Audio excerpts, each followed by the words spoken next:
Doctor B R. Ambedkar अमर रहे, doctor B R. Ambedkar अमर रहे, महात्मा गांधी खुदीराम बोस, चंद्रशेखर आजाद, वीर Bhagat Singh, doctor B R. Ambedkar, Ramabai, Saibai फूले, जय जय जय जय जय भीम, जय भीम, जय भीम, जय जय जय जय जय भीम, जय भीम, जय भीम, जय जय जय जय जय भीम, जय भीम, जय भीम। बीत तेरे अरमानों का, मंजिल तक पहुंचाएंगे, बीत तेरे अरमानों का, मंजिल तक पहुंचाएंगे।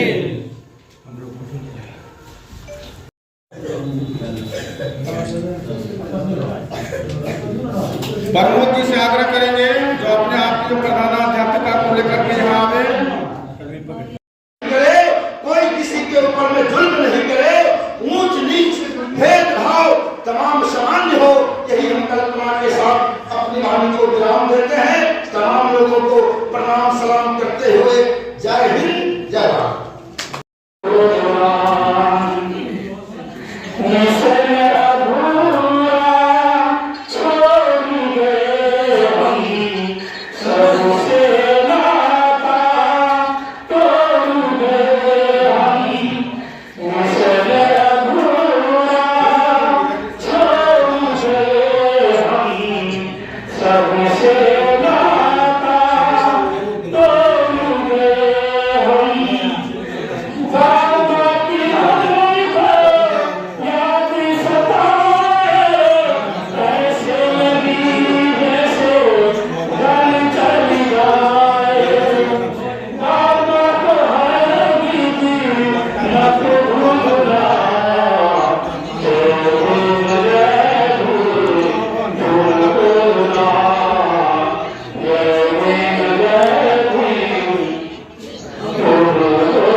हमारे राजनीतिक गुरु आदरणीय सत्यनारायण यादव जी, इसमें शिक्षक संघ के लोकप्रिय प्रखंड के नेता हमारे अनुरोध, हमारे प्रिय कपिल जी, बीआरसी पदाधिकारी रविंदर जी, यहाँ उपस्थित टोला सेवक, मरकज तालीम, विकास मित्र, शिक्षकगण एवं शिक्षिकाओं, यहाँ उपस्थित media, electronic media, print media के भाइयों का मैं इस मौके पर लोकप्रिय प्रखंड वासियों की ओर से मैं हार्दिक अभिनंदन और स्वागत करता हूँ। प्रिय मित्रों, हमारे संविधान निर्माता बाबा साहब भीमराव अम्बेडकर ने 3 नारा दिया था: शिक्षित बनो, संगठित हो, संघर्ष करो।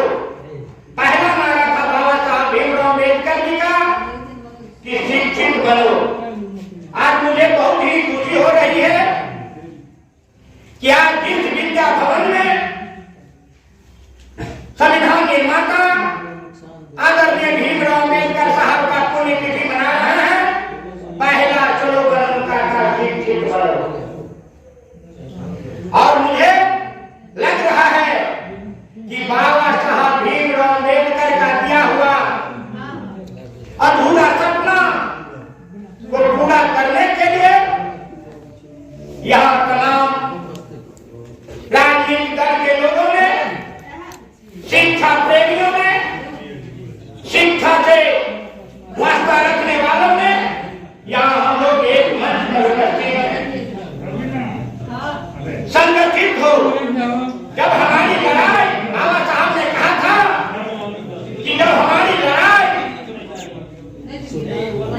तो कोई सुनने वाला, हमें कोई सुनने वाला नहीं होगा, तो मुझे संघर्ष करना पड़ेगा, संगठित होना पड़ेगा। संगठित होकर यही आप एक किल्ली ले लीजिए माचिस का, उसे तोड़ना तो बहुत जल्दबाजी उसको तोड़ सकते हैं, लेकिन जब एक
कि वोट गिराने का अधिकार उसे को नहीं तो होगा जो गांव और कस्बे में सबसे बड़ा जमींदार होगा। बाबा साहब भीमराव अम्बेडकर ने कहा ये नहीं चलेगा। कहा तब कैसे होगा?